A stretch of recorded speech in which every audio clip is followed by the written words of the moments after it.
Hey guys, I want to give you a look at the Kershaw Whirlwind. Picked this guy up kind of on a whim from Smoky Mountain Knife Works, and it was 30 bucks.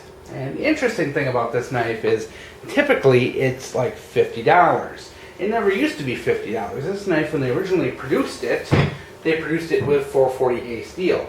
And of course, they stopped making it in 440A steel because, well, 440A is pretty crummy. Even when you heat treat it very well, it still doesn't get, hard enough for any serious user to take advantage of.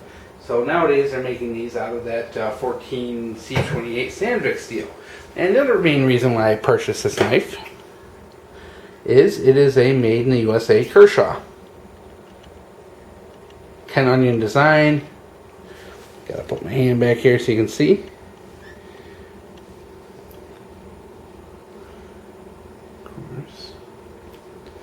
Like I said, it's made in the USA Kershaw, Ken Onion design.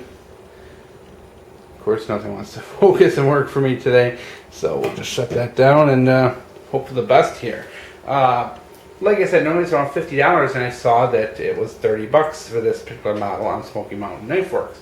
So I got a little nervous, and I thought, oh geez, maybe it's the 440A one they're selling for 30, and So I bought this thing and I figured I'd take the chance. Worst case scenario, I get the trash 440A steel on my channel. So I got this thing. Pretty disappointed, guys. Number one, the steel isn't labeled on here, so I don't know for certain if it's the Sandvik or the 440A.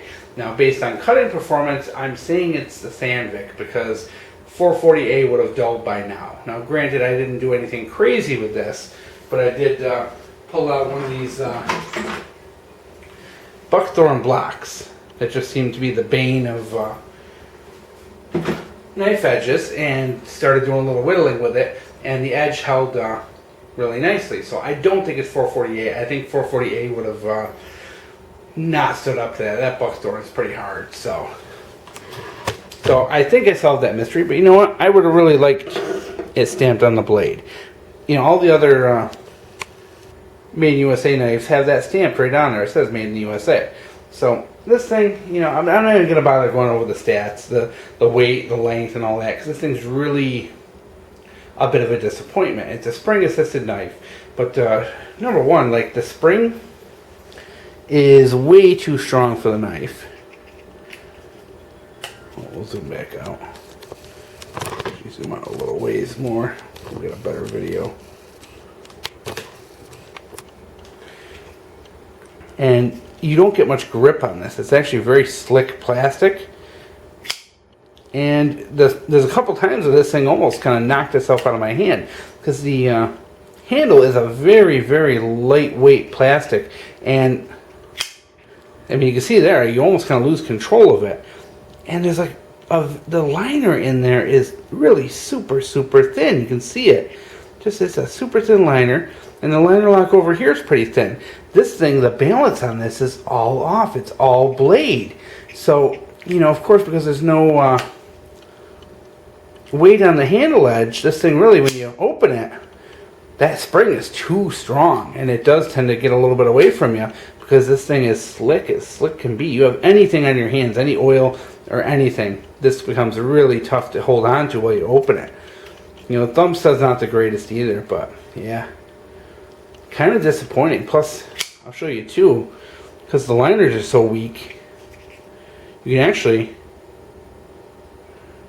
pinch that right together. It's really weak. I mean, it flexes in your hand when you squeeze it. You can feel this plastic flexing. It's really, and then it's a closed back design, so you can't even, get the dirt and grime out of there. You're kind of stuck with having to just, try and flush it out with water. So I really kind of think, yeah, the blade's nice. I like the blade shape, the design. Everything looks fantastic. It's got a really nice sharp edge to it. The steel, I wish, that's a shame, is I bought that Kershaw Salvo, which was the same thing, a USA made Kershaw, and they charged me like $20 for them. And I thought I was going to get something very similar, but I didn't. This thing, it's not engraved. The Salvo's engraved. This is just kind of laser etched down there. It just says Kershaw Made in the USA. And then in the back, it says 50 and 60 patented Ken Onion design. But it doesn't say the blade steel. I think that's kind of crummy. You know, you should really know, because what if someone had a bunch of these 440 old ones and we're trying to sell them as the new Sandvik steel? That Sandvik steel is miles better. I don't like that. You know, you should stamp your steel. Blade clip, or the blade pocket clip's okay. You know, nothing spectacular. It's not. You know, you can't put it anywhere except, you know, tip down carry, which I'm fine with. It sits in the pocket nicely, but yeah, guys, I really wouldn't recommend this knife, just based on the fact that this handle is really weak. I mean, you can see it. I'm not even, you know, guys, I'm left-handed too. This is my weak hand. And you can see how much flex there is. If you were, you know, carving in this, I kind of worried, you know, like when I'm using this buckthorn, I can feel this thing, like, especially when you grip it hard, you can feel it flexing under your hand. And I'm just worried this plastic was going to break and this blade go flying somewhere. You know, so, yeah, I would stay clear of this one, to be honest. You know, I hate to say it, because I really like the knife from here up. It's just this handle's gonna go. This handle is garbage. It's absolute garbage. You know, you got a missing, just a little hole there, nothing in there. Just put a hole there. The checkering is pretty much, you know, yeah, it's a little help, but it's not enough to keep in your hand. If your hands are even the slightest bit, I just have been oiling up a couple of knives I was putting away, so my hands are a little slippery from the oil. And man, like, this thing does get away from me a little bit when I open it. I don't like that.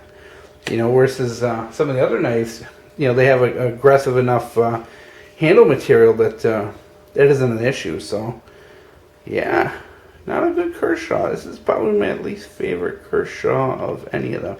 And same thing, you know, it's like you get the little, I don't know, the Torx bits holding everything together, but, you know, it looks like there's some like bushings or something on that one. That one's different, you know, like everything's just kind of like hodgepodge together. I almost feel like they had like a good knife design. And they're like, hey, we got this kind of new design. And then they're just like, yeah, just whatever, just whip a handle on it. Yeah, I just don't feel this handle will be safe. Sure, if you worked in an office and we're using this just to open boxes and envelopes and things like that, this would probably be fantastic. But I think putting this thing to heavy use, you are absolutely begging to get hurt. I mean, there's just so much flex in there and so much give, and it's just, I can't even explain on camera how much, like, when you're really, you know, carving with wood, you can just feel this whole handle flexing in your hand, and it's just, it's not cool. So there it is, Kershaw Whirlwind. As much as it seems to be a good made in the USA product with good steel, this handle I think is borderline. It is. No, I'd say this handle's dangerous. It's definitely not strong enough to take that. Who knows, guys? Maybe I'll throw on some gloves and do some really hard whittling with this thing and see if it'll break. You know, maybe I'll do that. I got plenty of that buckthorn left. Maybe I'll sit down and watch a little TV, and if it breaks, you'll see a video in the future.